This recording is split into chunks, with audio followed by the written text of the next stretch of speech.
Assalamualaikum warahmatullahi wabarakatuh. Selamat malam semuanya, apa kabar?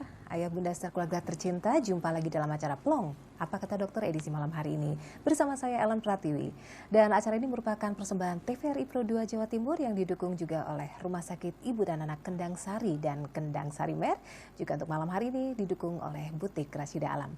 Baik, saya Ellen Pratiwi malam hari ini sudah bersama seorang dokter kandungan, dokter spesialis kandungan dan kebidanan yang akan membahas tema tentang mewaspadai endometriosis dan infertilitas. Nah, apa saja yang akan disampaikan oleh dokter kita malam hari ini? Anda bisa menyimaknya sampai dengan jam 9 malam nanti. Dan jika bunda-bunda atau juga calon bunda atau para remaja putri ingin menanyakan berbagai hal tentang endometriosis atau yang berkaitan dengan infertilitas, silakan kami menunggu line telepon di line telepon 0315678216. Baik, kami sudah bersama Dr. Arifandi Pambudi, SPOG yang malam hari ini sudah berada di studio TVRI Pro 2. Selamat malam, Assalamualaikum dokter. Waalaikumsalam. Terima kasih malam hari ini sudah hadir di TVRI Pro 2 ya. Tetap seger ya dokter? Alhamdulillah. Hari ini banyak persalinan. Ya. Kayaknya kemarin habis tanggal-tanggal bagus begitu ya dokter ya, alhamdulillah begitu.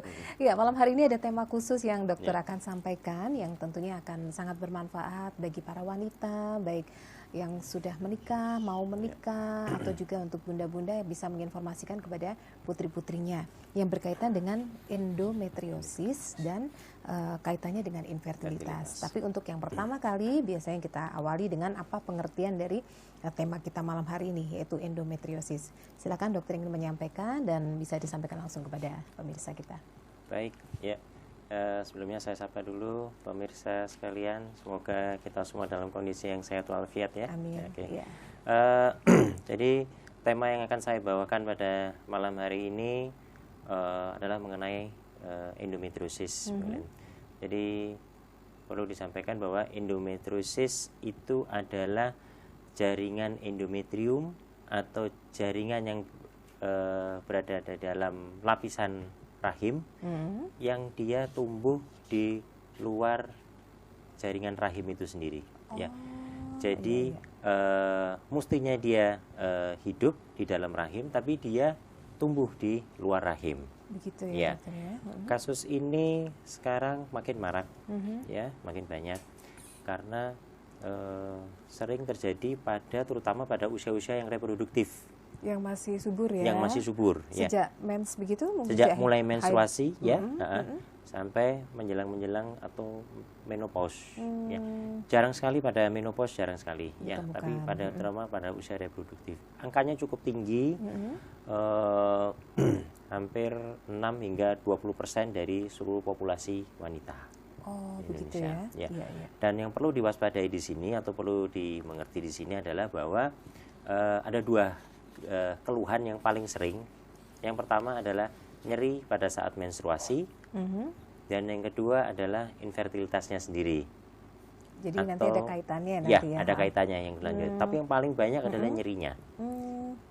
Iya, rasanya kalau maaf kami kan wanita mungkin lebih tahu jadi nyeri menstruasi itu mungkin dianggap sebagai hal yang wajar mungkin ya, apalagi juga hampir semua wanita merasakan itu. Mungkin pada awalnya tidak curiga apapun begitu. Awalnya begitu ya dokter ya? Ya. Itu yang yang mungkin perlu saya sampaikan di sini. Memang nyeri pada saat menstruasi memang wajar atau normal saja. Asal satu tidak mengganggu aktivitas. Tidak sampai mengganggu aktivitas. Kemudian yang kedua, masih bisa beraktivitas begitu ya? Masih bisa beraktivitas. Biasanya duduk sambil bekerja, menulis, pegang laptop, ngetik gitu. Itu. Kemudian ya otomatis biasanya disertai dengan perubahan mood ya. Ada perubahan rasa tidak nyaman pada tubuh, bisa saja itu masih dalam koridor-koridor normal. Nah, di sini pada kasus-kasus endometriosis adalah yang sampai mengganggu aktivitasnya ya. Misalnya saja nyeri yang hebat. Nyeri yang hebat itu yang bagaimana? Yang sampai mengganggu aktivitas, bahkan sampai pingsan. Nah, ini yang jumlahnya yang banyak sekali. Juga pada remaja itu bisa sampai mengganggu aktivitas sekolahnya. Sampai nggak masuk sekolahnya. Nah, itu mungkin yang harus diwaspadai di oleh orang tua ya. Jadi kalau punya remaja putri yang mengalami nyeri haid sampai seperti itu, harusnya istilahnya harus jadi concern, maksudnya ini apa ya begitu ya, aware begitu ya, lebih peduli. Itu sudah mulai, paling enggak sudah harus diwaspadai ya. Dan mungkin perlu ditekankan di sini sampai berapa lama kita harus mewaspadai. Mungkin dalam waktu antara kurang dari 3 atau maksimal 3 bulan. 3 bulan dengan adanya nyeri-nyeri yang terus menerus, nah itu paling nggak sudah harus diwaspadai. Kalau mungkin hanya sekali kemudian tidak terjadi lagi, mungkin masih bisa. Tapi kalau dalam 3 bulan, dalam 3 kurun waktu, 3 siklus, hingga dengan kualitas nyeri yang sama, dengan mengganggunya yang sama, atau mungkin makin memberat, nah ini sebaiknya segera aja untuk dikonsultasikan. Sebenarnya nyerinya ini cukup banyak ya, nyerinya ya. Dimulai dari nyeri saat menstruasi. Ini yang paling khas di sini, nyeri saat haid, terutama menjelang menstruasi. Tapi kalau sudah memberat di luar siklus pun juga bisa terjadi. Oh begitu. Ya. Kemudian nyeri di daerah panggul. Kemudian nyeri pada saat mohon maaf, pada saat akan buang air besar. Bahkan kalau sudah menghebat pun juga bisa nyeri pada saat untuk hubungan dengan suami istri. Jadi nyerinya terus berlanjut. Jadi tidak hanya menyertai pada saat menstruasi, bahkan setelah itu atau juga pada hari-hari yang tidak menstruasi pun mengalami nyeri, ini juga perlu diwaspadai ya dokter. Iya, intinya sesuatu yang tidak nyaman yang dirasakan oleh para wanita yang ada di dalam perut mesti diwaspadai ya dokter.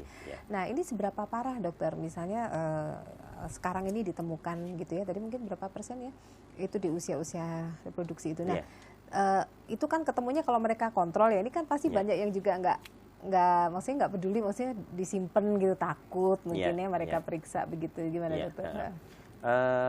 Nah sekarang ini yang paling banyak ini pengalaman pribadi aja, umumnya sudah pada stadium-stadium yang lanjut, yang baru memeriksakan, artinya tidak dalam 3 bulan tidak, tapi sudah berlangsung cukup lama ya, nyerinya sudah makin menghebat sekali, atau mungkin sudah sering pingsan, atau bahkan pada pasangan-pasangan muda yang terutama terkait dengan fertilitasnya ya. Jadi sudah sampai setahun lebih atau mungkin 2 tahun lebih menikah belum dapat momongannya. Nah di samping itu juga ada nyeri saat menstruasinya itu yang ternyata di balik itu semua sudah sering terjadi. Baik, jadi intinya adalah jangan sepelekan bunda-bunda dan para wanita tentang nyeri haid ini, baik Anda belum menikah maupun bagi yang sudah menikah, karena bisa jadi itu adalah endometriosis dan kemudian juga bagi yang telah menikah kemudian tidak lama memiliki momongan, bisa jadi juga ada masalah barangkali di rahimnya itu karena berkaitan dengan endometriosis tersebut. Baik, kita lebih dalam lagi nih sekarang ya. Tadi kan soal nyeri haidnya ini. Sebenarnya ketika salah letak itu yang maksudnya yang menyebabkan apa sih sebenarnya dokter, itu secara apa istilahnya itu natural atau ada kesalahan apa yang dilakukan oleh wanita itu? Ya bawaan maksud saya atau gimana? Jadi penyebab dari endometriosis itu sendiri sampai dengan sekarang kita masih belum tahu pastinya dari mana. Hanya saja ada beberapa teori-teori yang secara teoritis saja. Yang pertama adalah satu teori retrograde menstruation ya, atau aliran darah mens yang masuk kembali ke dalam. Ada yang begitu ya. Jadi normal darah menstruasi itu banyak mengandung mungkin secara awam untuk ini aja ya, banyak mengandung kotoran-kotoran ya, terutama lapisan-lapisan rahim yang itu lepas semuanya pada saat menstruasi. Nah, mestinya dia keluar, tapi ini masuk ke dalam. Masuk ke dalam, tidak hanya sekedar masuk ke dalam saja, tapi dia masuk ke dalam saluran telur, dari saluran telur kemudian dia lepas ke dalam rongga perut. Sehingga dia menempel di rahim, sehingga dia bisa menempel di rahim, bisa menempel di indung telur, bisa menempel di daerah jaring-jaringan, di mana daerah menetap, bisa sampai di usus segala seperti itu. Bisa sampai jauh juga ya. Dan itu dia hidup. Dan itu yang bikin nyeri, dan itu dia hidup. Jadi pada saat dia menstruasi dia pun juga ikut ikut menstruasi. Nah itu kalau kejadian lagi, ada jalan lagi yang menempel lagi, kemudian ada lagi yang menempel lagi dan tidak diketahui, tentunya kan berkembang terus berarti. Iya, itu yang pertama ya, dokter, penyebabnya. Dan yang membuat nyeri kalau dia menempel, kemudian pasti di situ ada persarafan-persarafannya. Nah, itu yang membuat nyerinya. Jadi dia tumbuh begitu, saya kayak apa ya namanya, kok tanaman itu parasit ya, begitu. Betul. Mungkin seperti itu ya, mungkin secara gamblangnya seperti itu ya. Seperti kayak benalu ya. Dan dia bisa mengeluarkan kayak ada persarafan atau akarnya yang dia menempel, itu hidup di situ. Itu yang bikin nyeri. Itu bikin nyeri ya. Iya. Jadi kalau semakin banyak yang menempel di luar-luar, tentu nyerinya juga makin nyerinya makin banyak. Di samping itu yang kedua karena efek dari perlekatannya. Jadi karena dia banyak menempel di berbagai tempat, baik itu di rahim, kemudian di belakang rahim terutama, itu dia hidup dan dia mengeluarkan ada berbagai macam enzim-enzim ataupun zat-zat yang bisa menyebabkan terjadinya perlekatan dengan organ sekitar. Usus bisa nempel di situ, kemudian jaringan-jaringan di sekitar bisa juga menempel di situ, dan ini yang pada saat menstruasi, bahkan menimbulkan rasa nyeri yang hebat karena persarafan-persarafannya kena semuanya di situ. Itu penyebab yang ada lagi, mungkin penyebab yang lain mungkin, dokter? Penyebab yang lain yang kedua mungkin bisa juga oleh karena faktor imun, faktor kekebalan tubuh ya. Jadi normal mestinya darah menstruasi itu keluar. Nah, untuk bisa keluarnya itu otomatis dibantu oleh sistem kekebalan tubuh kita. Ya, perlu diketahui sini bahwa sistem kekebalan tubuh berperan pada proses menstruasi. Dia bisa membantu untuk mengeluarkan darah menstruasi. Nah, pada suatu kondisi tertentu sistem imun yang abnormal itu dia tidak mampu membersihkan secara baik lapisan dari endometriumnya itu sendiri. Jadi tidak keluar semua. Tidak keluar semuanya. Sehingga ada yang begitu juga ya, dokter? Ya, ada yang seperti begitu juga. Ya. Akhirnya tetap sehingga di dalam? Tetap di dalam atau mungkin masuk lagi ke dalam seperti itu. Iya. Jadi yang kedua itu. Iya.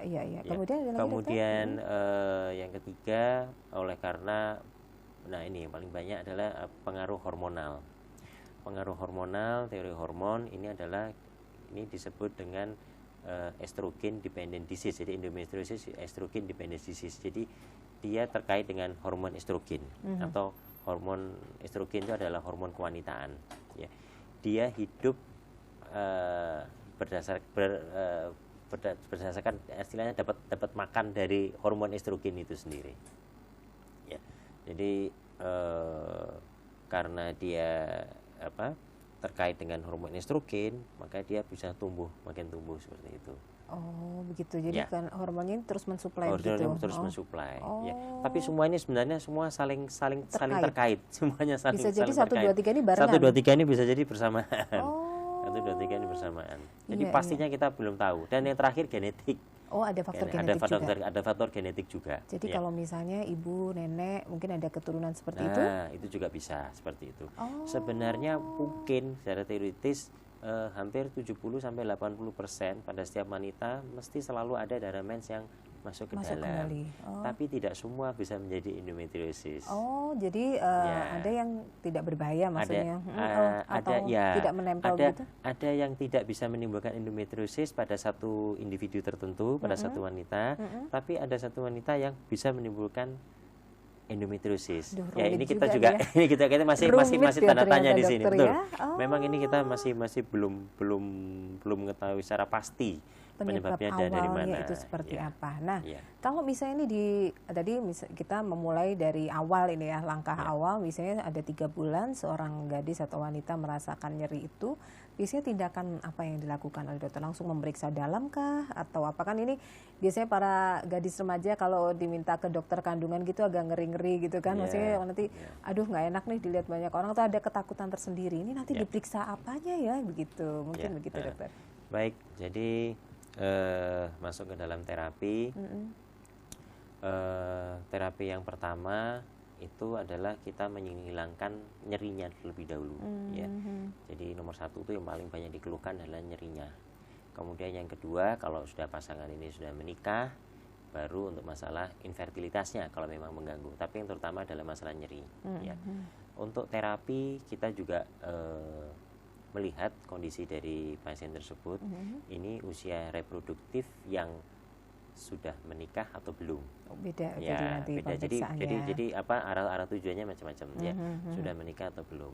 Kalau yang masih belum menikah, terutama yang belum menikah, atau mungkin masih baru awal-awal menikah, atau mungkin yang usianya reproduktif misalnya masih belum ada 30 tahun di bawah 30, ya, nyerinya belum sampai hebat sekali, kita pakai dengan terapi pengobatan terlebih dahulu. Ya. Poin yang kedua, terapi ada dua. Yang pertama adalah pengobatan, yang kedua kalau sudah memang berlanjut dengan operasi, hingga sampai dengan operasi. Wah, ini operatif. nanti lebih seru Ya. di sesi-sesi berikutnya nih kayaknya ya. Tapi itu kan kalau sudah kondisinya memang yang parah ya, yang dokter sudah ya. yang parah. Ya. Terapi pengobatan ya dilakukan beberapa dilakukan lama. dalam paling nggak kita evaluasi dalam 3 sampai dengan 6 bulan. Baik, kemudian baru terapi nanti 3 sampai 6 bulan, kemudian kalau memang tidak ada perubahan, baru kita untuk yang berikutnya. Itu ketahuannya apakah lewat USG begitu atau dengan cara yang lain, dokter, untuk mengetahui ada pelekatan dan sebagainya itu? Iya. Sering sekali keluhan-keluhan ini tidak kita dapatkan pada saat pemeriksaan USG. Jadi sebenarnya cara untuk mendiagnosanya sampai dengan sekarang itu gold standarnya itu adalah dengan menggunakan laparoskopi. Dengan laparoskopi kita bisa tahu. Mungkin bisa dibayangkan ya, jadi seperti endometriosis itu seperti jerawat, ya, seperti jerawat, dia menempel, seumpama dia menempel pada rahim, pada uterus, ya, dia ada bintik-bintik seperti jerawat, bintik-bintik kemerahan, bisa-bisa bintiknya agak keputihan juga bisa, mungkin agak kecoklatan juga bisa, jadi macam-macam bentuknya, ya, itu dia menempel bintik-bintik jerawat ini pada di daerah organ kewanitaan. Nah, gold standarnya adalah laparoskopi. Tapi ya tidak bisa, semua begitu datang langsung laparoskopi tidak bisa. Cukup dengan gejala saja, yaitu adanya nyeri dan infertilitas. Sering sekali kadang-kadang dengan pemeriksaan USG kita tidak bisa dapatkan adanya endometriosis tersebut, ya. Dan banyakkan juga bisa kita dapatkan adanya suatu kista.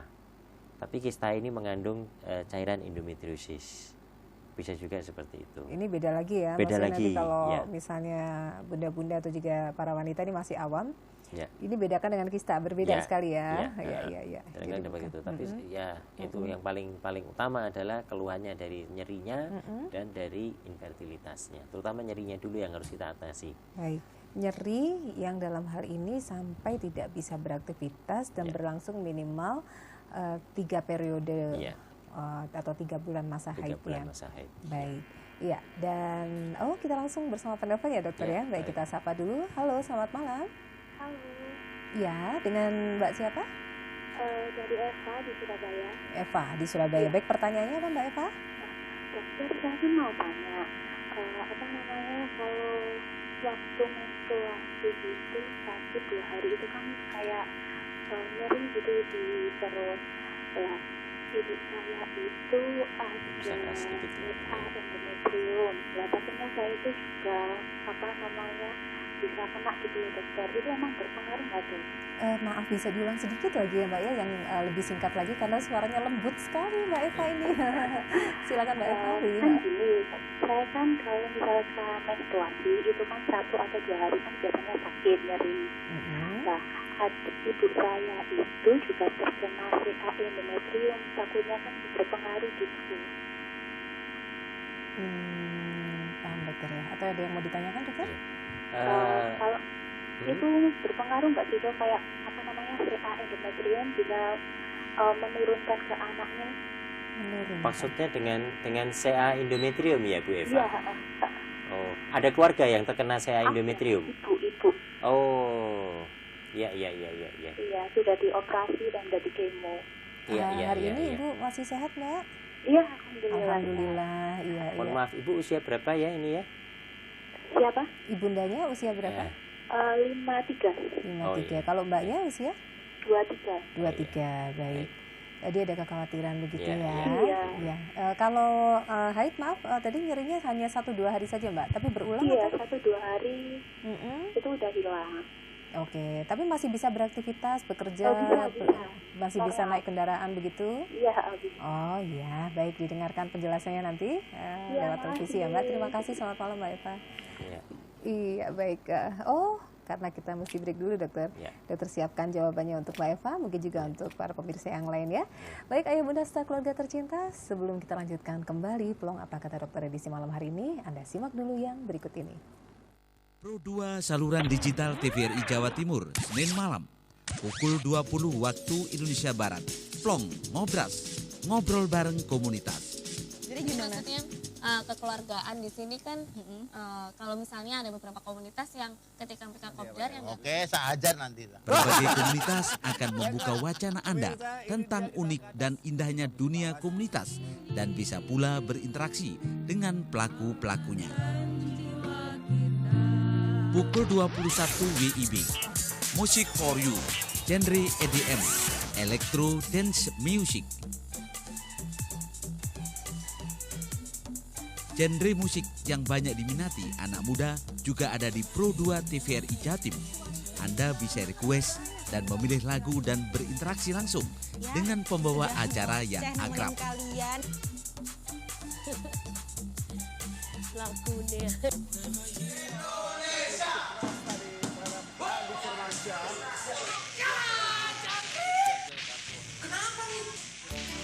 Bersiaplah menuju era siaran digital.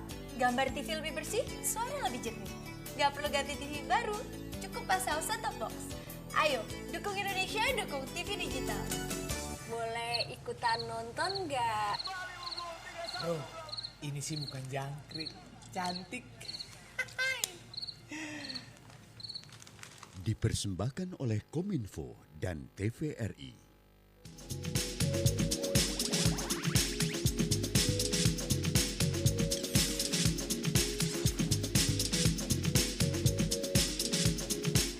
Ya, ayah bunda serta keluarga tercinta, kita lanjutkan kembali Plong apa kata dokter edisi malam hari ini, persembahan TVRI Pro 2 Jawa Timur yang juga didukung oleh Rumah Sakit Ibu dan Anak Kendang Sari dan Kendang Sari Mer. Saya Ellen Pratiwi masih bersama Dr. Arifandi Pambudi SPUG. Beliau adalah dokter spesialis kandungan dan kebidanan. Baik, dokter, kita lanjutkan kembali untuk menjawab pertanyaan Mbak Eva ya. Tadi sebelum kita jeda iklan.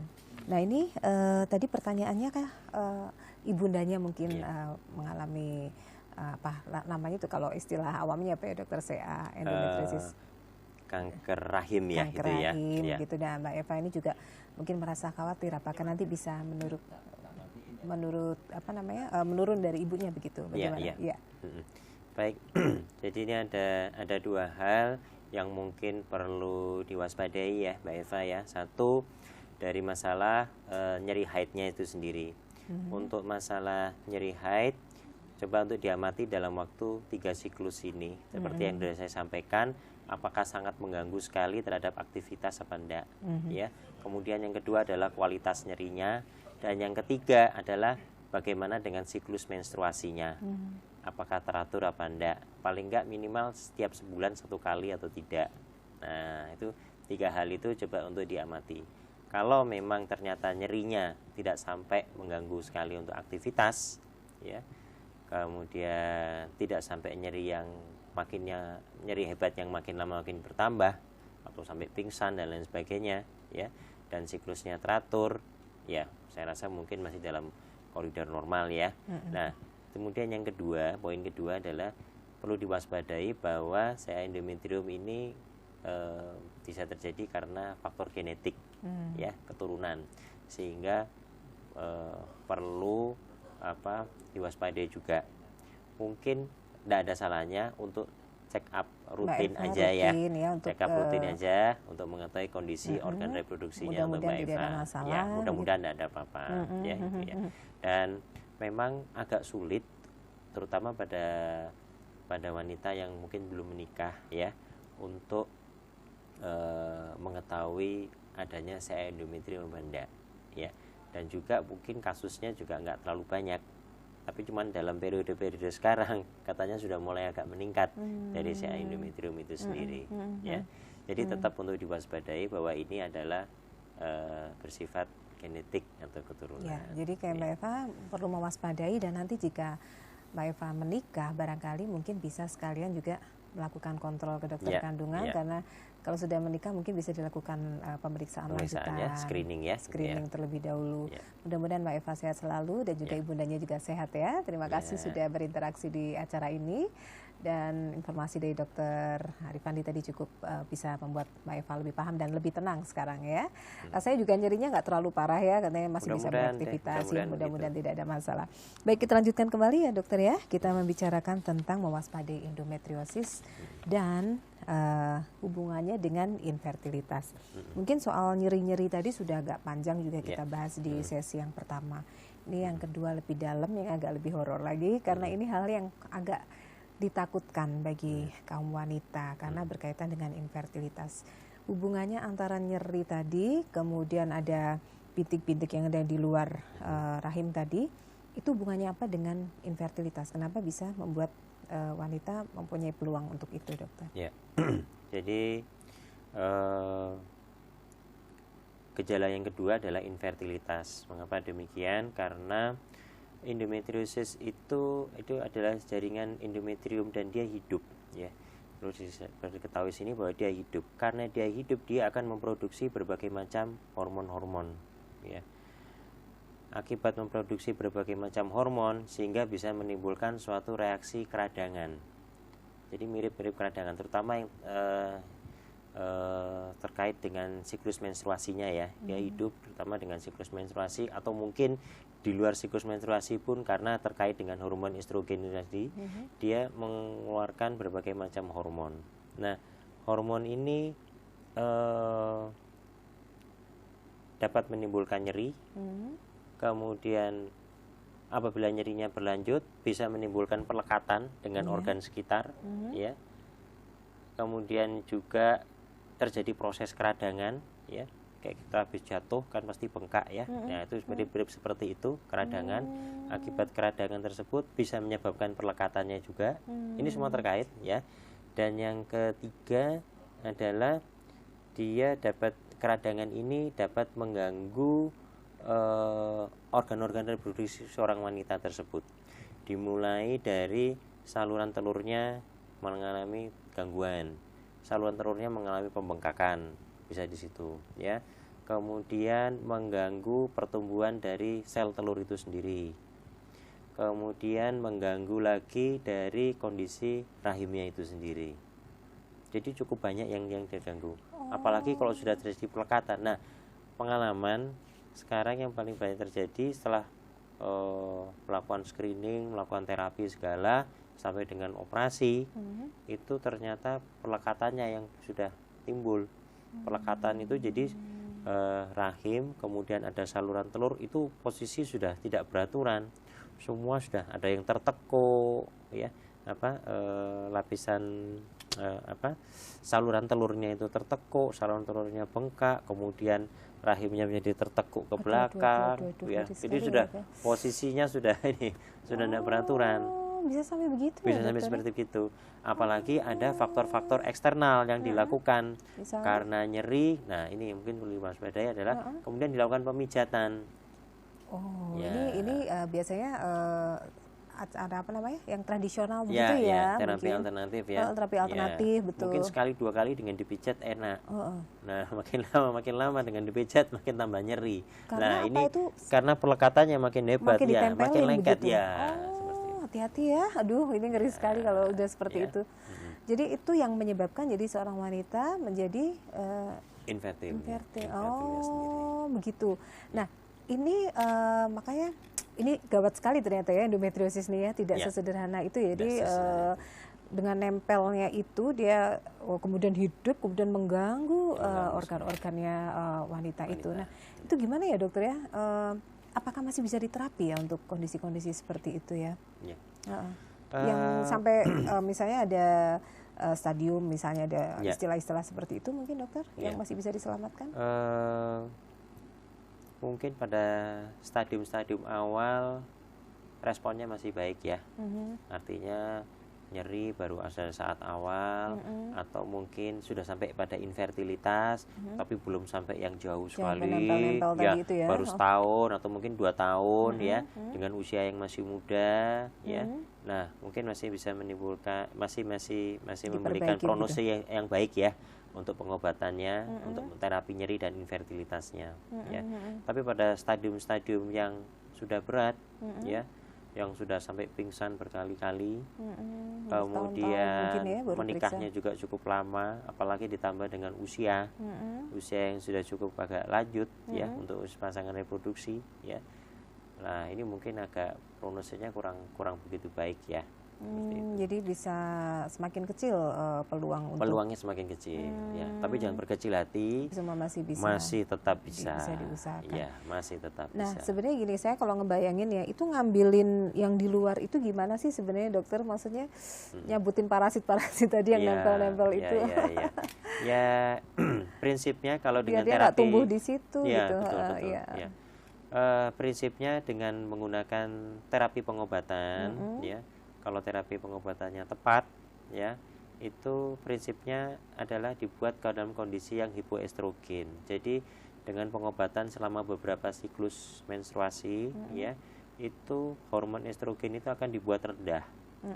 Akibat dibuat rendah sehingga lesi-lesi dari endometriosis itu sendiri istilahnya akan mati kurang gizi gitu ya, akhirnya akan mengalami atrofi. Mengalami atrofi, dia mengecil. Nah, seperti itu. Begitu. Ada terapi hanya itu saja selama terapi ini karena hormon estrogennya dibuat rendah, diturunkan, sehingga akan terjadi gangguan, misalnya gangguan menstruasi, tidak mens dalam jangka waktu yang selama terapi ya. Ada efek seperti itu. Ada efek seperti itu. Tapi itu hanya sesaat nanti bisa saja. Dikembalikan lagi normal. Ya. Setelah itu turun ya tadi itu. Turun. Nah, selama terapi ini kalau semuanya memang pada derajat yang ringan, kemudian endometrius ini sangat respon sekali dengan pengobatan, saya rasa prognosanya masih baik dengan pengobatan. Maksudnya apa bisa kambuh lagi atau bisa hilang sama sekali, dokter? Kemungkinannya angka kekambuhan masih bisa terjadi. Waduh, angka kekambuhan masih istimewa bisa. Sekali wanita ini ternyata ya. Banyak doa deh bunda-bunda. Itu yang mungkin yang terpenting ya.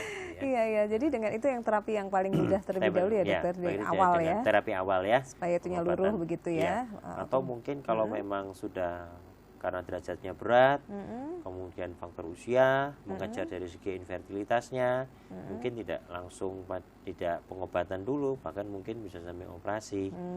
Operasi dengan laparoskopi dilakukan ablasi. Nah, laparoskopi ini mungkin istilah baru juga nih buat bunda-bunda itu seperti apa, dokter? Jadi laparoskopi itu adalah metode teknik operasi minimal invasif ya.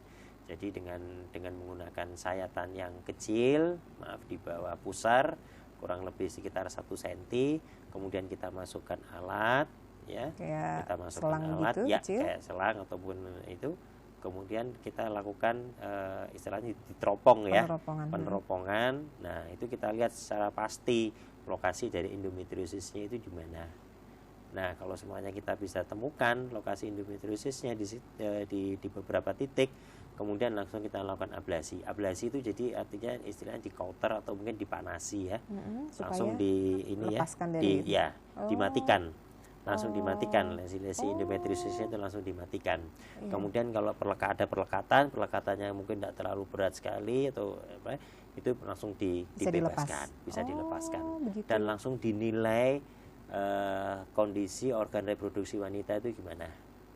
Dinilai bisa saluran bisa buntu apa tidak dari saluran telurnya itu sendiri. Dites, istilahnya dilakukan pengetesan seperti itu. Jadi nggak usah khawatir, misal pun itu harus terapi yang harus dilakukan atau juga tindakan yang harus dilakukan oleh ibu-ibu yang kena endometriosis, itu tadi hanya sayatan kecil ya, jadi tidak sampai membelah perut sampai besar dokter. Tapi dengan metode itu cukup bisa diketahui bagian mana itu yang perlu diperbaiki. Dan itu mungkin 1 hari kalau semuanya emang tidak ada keluhan, tidak ada apa-apa, mungkin bisa pulang. Jadi nggak harus rawat inap Harus lama-lama rawat ya? inap lama-lama, Oh, ya. jadi hanya mengambil bagian-bagian yang terganggu saja begitu ya? terganggu saja. Iya, iya. Kemudian apalagi kalau misalnya makin berat berarti sampai operasi yang paling parah bisa dilakukan apa dokter? Kalau yang paling parah, ya kalau semuanya sudah terjadi laparoskopi udah pelekatan. nggak bisa begitu ya? Sejauh ini dengan laparoskopi masih sangat menjanjikan Oh sekali. begitu, jadi Ya. tingkat yang agak berat pun juga masih tetap pakai masih laparoskopi? bisa dengan laparoskopi masih bisa. Nah, hanya saja mungkin organ-organ yang terkena itu yang harus yang mungkin harus perlu diwaspadai.